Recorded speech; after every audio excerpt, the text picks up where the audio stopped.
Hi hello friends, ಸ್ವಾಗತ ಕನಸು ಕನ್ನಡತಿ ಕಿಚನ್ಗೆ. ಇವತ್ತಿನ ಸಂಚಿಕೆಯಲ್ಲಿ ಶೇಂಗಾ ಚಿಕ್ಕಿ ಯಾವ ರೀತಿಯಾಗಿ ಮಾಡೋದು ಅಂತ ತೋರಿಸ್ಕೊಡ್ತಾ ಇದ್ದೀನಿ. ಜಾಸ್ತಿ ಏನು ಎಳೆಯೋದಿಲ್ಲ, ಶಾರ್ಟ್ ಆ್ಯಂಡ್ ಸ್ವೀಟಾಗಿ ನಿಮಗೆ ತೋರಿಸ್ಕೊಡ್ತಾ ಇದ್ದೀನಿ. ಬನ್ನಿ ನೋಡ್ಕೊಂಬರೋಣ.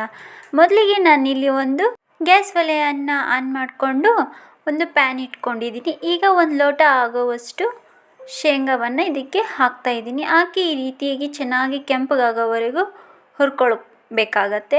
ಹಾಗೆ ಸ್ನೇಹಿತರೆ, ಯಾರು ನನ್ನ ಚಾನಲ್ನ ಸಬ್ಸ್ಕ್ರೈಬ್ ಮಾಡ್ದೇನೆ ನೋಡ್ತಾ ಇದ್ದೀರೋ ಪ್ಲೀಸ್ ಸಬ್ಸ್ಕ್ರೈಬ್ ಮಾಡಿಕೊಂಡು ಹಾಗೆ ಬೆಲ್ ಬಟನನ್ನು ಕ್ಲಿಕ್ ಮಾಡ್ಕೊಳ್ಳಿ.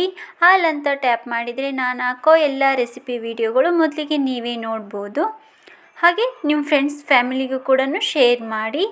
ಈಗ ನೋಡಿ, ಶೇಂಗಾ ಮೇಲೆಲ್ಲಿರುವ ತೊಗಟೆ ಎಲ್ಲ ತಕ್ಕೊಂಡು ಈ ರೀತಿಯಾಗಿ ಮಾಡ್ಕೊಂಡಿದ್ದೀನಿ. ಈಗ ಮಿಕ್ಸಿ ಜಾರಿಗೆ ಹಾಕ್ಕೊಳ್ಳೋಣ. ಈಗ ನಾನು ಹಾಕ್ತಿದ್ದೀನಿ. ಇವಾಗ ನೋಡಿ, ಈ ರೀತಿ ಪೌಡ್ರ್ ಮಾಡ್ಕೊಂಡಿದ್ದೀನಿ ನಾನು. ನೀವು ಬೇಕಿದ್ದರೆ ಹಾಗೆ ಪೌಡ್ರ್ ಮಾಡ್ಕೊಳ್ಳಾರ್ದೇ ಶೇಂಗಾ ಚಿಕ್ಕಿಯನ್ನು ಮಾಡ್ಕೋಬೋದು, ಇಲ್ಲಾದರೆ ಪೌಡ್ರ್ ಮಾಡ್ಕೋಬೋದು. ಪೌಡ್ರ್ ಮಾಡ್ಕೊಳ್ಳೋದ್ರಿಂದ ಮೃದು ಆಗುತ್ತೆ ಶೇಂಗಾ ಚಿಕ್ಕಿ. ನಿಮ್ಮ ಮನೆಯಲ್ಲಿ ಮುದುಕರಿದ್ದರೂ ಕೂಡ ತಿನ್ಬೋದು, ನಡೆಯುತ್ತೆ. ಈಗ ನೋಡಿ, ಈ ರೀತಿ ಆಗಿದೆ. ಈಗ ಪಕ್ಕಕ್ಕೆ ಎತ್ತಿಟ್ಕೊಳ್ಳೋಣ. ಈಗ ಗ್ಯಾಸ್ ಒಲೆಯನ್ನು ಆನ್ ಮಾಡಿಕೊಂಡು ಒಂದು ಪ್ಯಾನ್ ಇಟ್ಕೊಂಡಿದ್ದೀನಿ. ಅದಕ್ಕೆ ಒಂದು ಲೋಟ ಆಗುವಷ್ಟು ಬೆಲ್ಲವನ್ನು ಸೇರಿಸಿದ್ದೀನಿ. ಈಗ ಇದಕ್ಕೆ ಸ್ವಲ್ಪ ನೀರನ್ನು ಹಾಕಿದ್ದೀನಿ, ಜಾಸ್ತಿ ಹಾಕಬೇಡಿ. ಈಗ ಇದನ್ನು ಒಂದು ಚಮಚದ ಸಹಾಯದಿಂದ ಕಲಿಸ್ಕೋಬೇಕಾಗತ್ತೆ.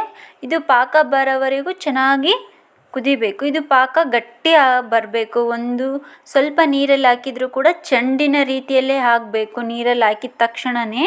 ಹಾಗಾದರೆ ಪರ್ಫೆಕ್ಟಾಗಿ ಬಂದಿರುತ್ತೆ ಅಂತ ಹೇಳ್ಬೋದು ಪಾಕ. ಈಗ ನೋಡಿ, ಇದು ಪಾಕ ರೆಡಿಯಾಗಿದೆ.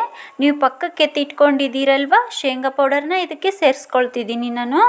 ಸೇರಿಸ್ಕೊಂಡು ತಟ್ಟೆಗೆ ಹಾಕಬೇಕಾಗತ್ತೆ. ತುಪ್ಪ ಅಥವಾ ಎಣ್ಣೆಯನ್ನು ಹಚ್ಚಿ ಹಾಕಿಂದ ಈ ರೀತಿಯಾಗಿ ಕಟ್ ಮಾಡ್ಕೋಬೇಕಾಗತ್ತೆ. ನಿಮಗೆ ಯಾವ ಶೇಪ್ ಬೇಕೋ ಆ ಶೇಪಲ್ಲಿ.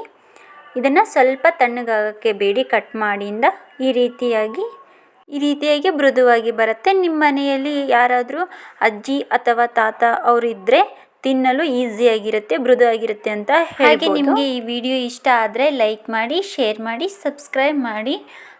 ಹಾಗೆ ಫ್ರೆಂಡ್ಸಿಗೆ ಫ್ಯಾಮಿಲಿಗೆ ಶೇರ್ ಮಾಡಿ.